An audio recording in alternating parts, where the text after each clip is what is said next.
We are living in emergency time because they already have the law. Notice the mark of the beast in the United States, White House. We don't know when they're going to enforce the law, friends.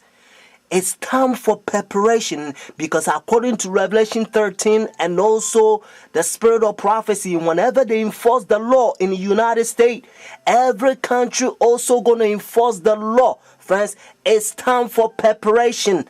It's time to pray more and talk less. The time you have spent to study Bible a year, now you have to do it a couple of months. It's time to study the great controversy. Notice it will prepare you by the grace of God. The book, The Great Controversy or The Great Controversy is the same book. And also it's time to study Testimonies for the Church, Volume 5. If you can study also Volume 1 to 9, do it. Listen to this. When though Noah, Job, and Daniel were in the land, they could save neither son nor daughter, for everyone must deliver his soul by his own righteousness. No one need say that his case is hopeless, that he can't live the life of a Christian. Ample provision is made by the death of Christ for every soul. Jesus is our ever-present help in time of need. Only call upon him in faith, and he has promised to hear and answer your petitions. Oh, for living, active faith. We need it. We must have it, or we shall faint and fail in the day of trial. The darkness that will then rest upon our path must not discourage us or drive us to despair. We should know this by our past experience. In that day when God has a controversy with his people, this experience will be a source of comfort and hope. It is now that we must keep ourselves and our children unspotted from the world. It is now that we must wash our robes of character and make them white in the blood of the Lamb. It is now that we must overcome pride, passion, and spiritual slothfulness. It is now that we must awake and make determined effort for symmetry of character. Today, if you will hear his voice, harden not your hearts. We are in a most trying position, waiting, watching for our Lord's appearing. The world is in darkness. But ye, brethren, says Paul, are not in darkness, that day should overtake you as a thief. It is ever God's purpose to bring light out of darkness, joy out of sorrow, and rest out of weariness for the waiting, longing soul. What are you doing, brethren, in the great work of preparation? Those who are uniting with the world are receiving the worldly mold and preparing for the mark of the beast. Those who are distrustful of self, who are humbling themselves before God and purifying their souls by obeying the truth, these are receiving the heavenly mold and preparing for the seal of God in their foreheads. When the decree goes forth and the stamp is impressed, their character will remain pure and spotless for eternity. Now is the time to prepare. The seal of God will never be placed upon the forehead of an impure man or woman. It will never be placed upon the forehead of the ambitious, world-loving man or woman. It will never be placed upon the forehead of men or women of false tongues or deceitful hearts. All who receive the seal must be without spot before God, candidates for heaven. Go forward, my brethren and sisters. I can only write briefly upon these points at this time, merely calling your attention to the necessity of preparation. Search the Scriptures for yourselves, that you may understand the fearful solemnity of the present hour. Listen to this. God leads his people on, step by step. He brings them up to different points calculated to manifest what is in the heart. Some endure at one point, but fall off at the next. At every advanced point, the heart is tested and tried a little closer. If the professed people of God find their hearts opposed to this straight work, it should convince them that they have a work to do to overcome, if they would not be spewed out of the mouth of the Lord. Said the angel, God will bring his work closer and closer to test and prove every one of his people.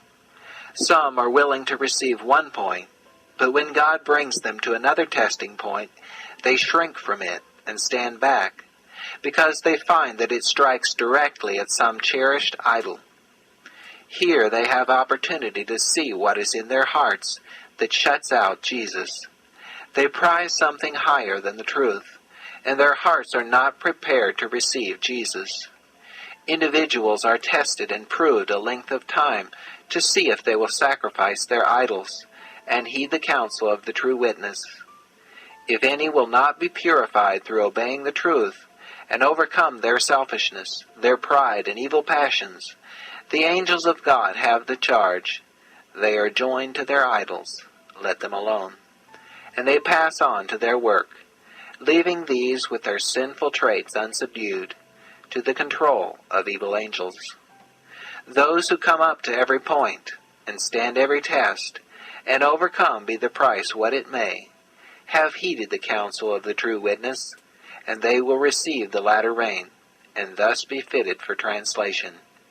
Friends, the mark of the beast that they already have in the White House. Notice the worship issue that Revelation 13 says. And the Bible also helps us to understand that behind the scene is the devil. Because the devil is the one who gave his throne, power, and great authority to the beast, according to Revelation chapter 13 verse 4. So notice God is using the language and calling Roman Catholic Church the system, the one who's in control, or the one who's riding the horse, Pope, the beast. And they themselves, they says in their teaching, notice the book of Catechism, they says Sunday worship is the mark of authority. Notice, so if the Bible said the mark of the beast, means this power has a mark.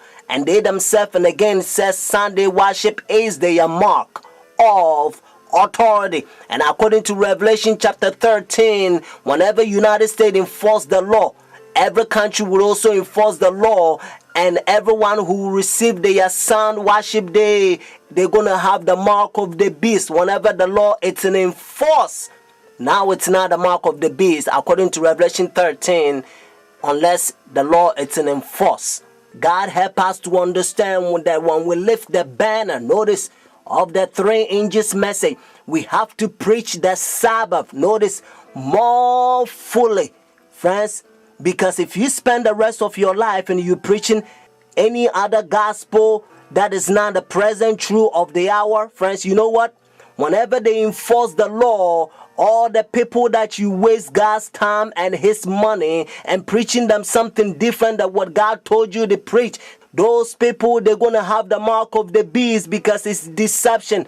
That's why Revelation chapter 12 verse 9, Bible help us to understand that the devil will deceive the whole world. So preach the Sabbath more fully. Let them know that the Sabbath, when the sun go down Friday evening to Saturday evening, is God's holy day. Because if everybody's going to worship God on the Sabbath day, just like the Bible said, remember the Sabbath day to keep it holy. Nobody's going to say we came from chickens, monkeys, and alligators. What I mean is nobody's going to say they are atheists. They don't believe in God. The Bible said the 7th day is the Sabbath. And according to their calendar, if they look, notice, if you look your calendar, you're going to find out that a Saturday is always the Sabbath. Because Sunday is always begin as the first day of the week, friends. Not only your calendar, Jewish nation, even though I'm not Jewish, they still keep the Sabbath, Saturday. And also encyclopedia will tell you, those we're going to be saved in this last day, stand in the time of trouble, such as never was, friends. We are preaching the 3 angels message. So if you want to be saved by the grace of God, you have to preach the 3 angels message now. Don't let anybody stop you, even your own church. The devil gonna use the tares to stop you. Friends, it's time to go forward by faith.